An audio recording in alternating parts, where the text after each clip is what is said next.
the greatest number of billionaires, Luke, in the 33-year history that it has been compiled.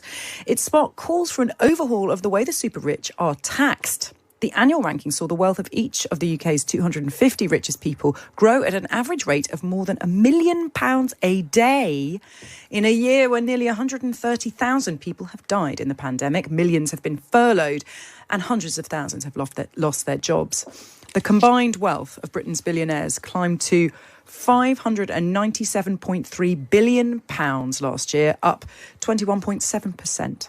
Welcome, John Caudwell, philanthropist and founder of Phones for You. Good morning to you. Good morning. So, John, you're a billionaire. You're at number 103 on the rich list this year, and you want billionaires to pay more tax. Is this a minority view among your peers? Well, yes, it is, but I'm not actually calling for more tax. I'm calling for windfall tax, which is rather different. Now, there's two big issues in society that are the really big issues. One is the multinational corporations using international structures to pay virtually zero tax. And then the second issue, which has been created by the pandemic, is that certain businesses have prospered massively while other businesses have suffered dreadfully.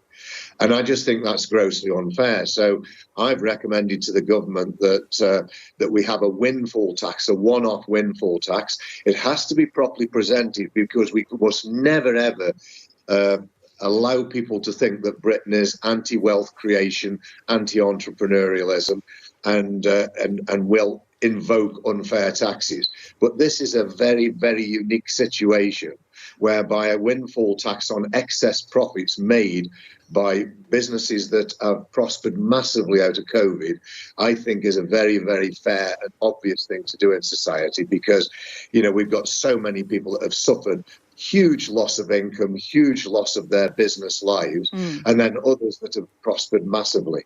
And you have made that case to the Chancellor. What have you heard back?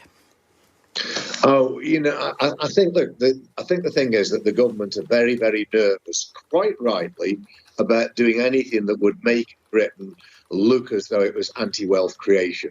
We do need wealth creations. We need all these wonderful businesses that create great wealth, and we need to keep them in Britain, and we need to attract more.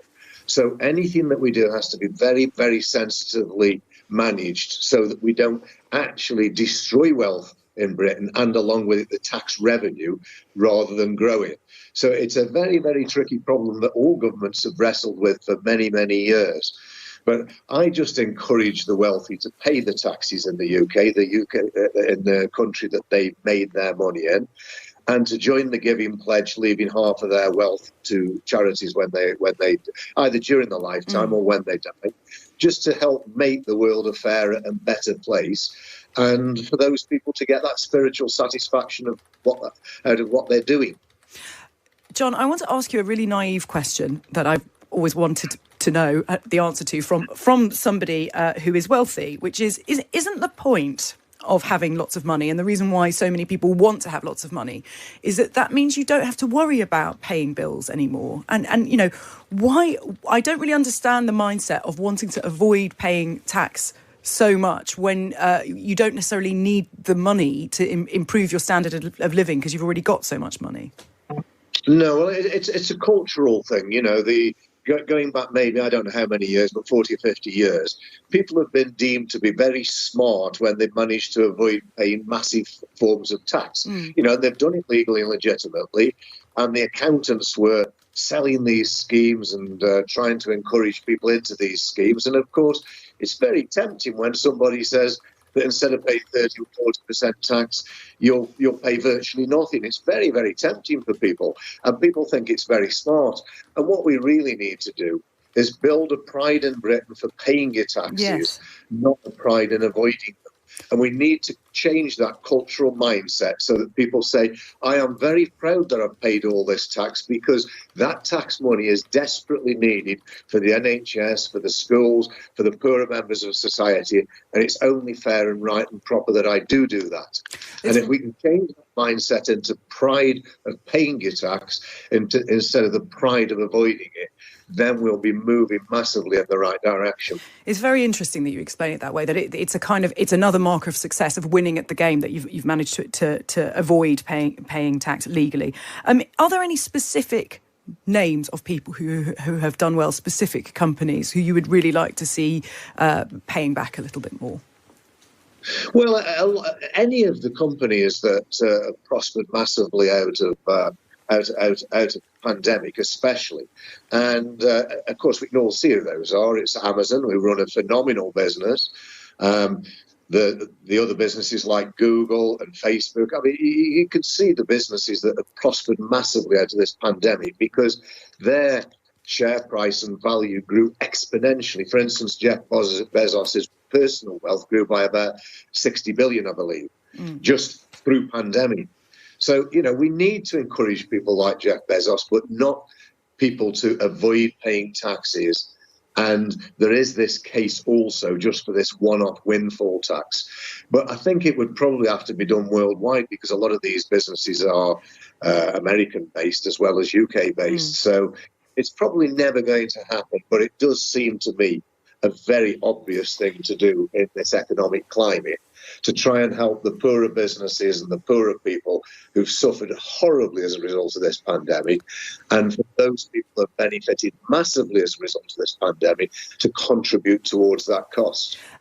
John, Robert Watts, who's the man who compiles the Rich List, spends a year doing it. We spoke to him earlier on this week, and he was very much putting a lot of this sort of large number of billionaires this year in the context of a potential bubble, and that this could all come crashing down very soon. In those circumstances, do you think it's fair to ask for a windfall tax on those people who have done very well? Because, it all might come to nothing very shortly. Well, I think that's a very good point, but I think we can all see that Amazon are not going to come to nothing, and all the online businesses now have had a one-off windfall profit that's been huge as a consequence of pandemic. But it's a one-off for this year, but it won't come crashing down because everybody has learned to use these new methods of purchasing, these online methods. They've been pushed towards it dramatically, and that will become a habit that is long-term. So yes, the growth won't continue for these businesses as it has, but it certainly will not collapse. There may be one or two businesses that do suffer as a consequence of the ending of pandemic. That is, of course, assuming it ends, because I still think that we've got a lot of worries ahead with mutations and variants for the future. But assuming that the pandemic ends, some businesses will lose that huge growth. But it still doesn't alter the fact that they've had a massive windfall benefit. And I think it's only fair to pay a windfall tax on that. And just finally, John, as Jenny mentioned in the introduction, you are on the list. You're 103 on the list this year on the Sunday Times Rich List. Can you remember when you were first on the list? And was there some kind of strange thrill? I always wonder what it's like. Yes, there was a thrill to it, because it's sort of acclamation that it's sort of a statement that you've made a certain level of success in life, and when you're really fighting to be successful and fighting to build a business, I think the Rich List is a sort of a badge of honour. But for me, that after it got to 200 or 300 million or whatever, I ceased to be very interested in it, really, because... And did they always get the details right? I'm sorry? Did they always get the details right? Well, I think quite reasonably accurately, surprisingly accurately in a lot of cases, yes. I think they do a very good job of getting a very good estimate. They won't always be right, but I think it's a pretty solid piece of work. John Caudwell, philanthropist, founder of Phones for You, and alumnus of the Sunday Times Rich List. Thank you so much for joining us on Times Radio Breakfast. We'll hear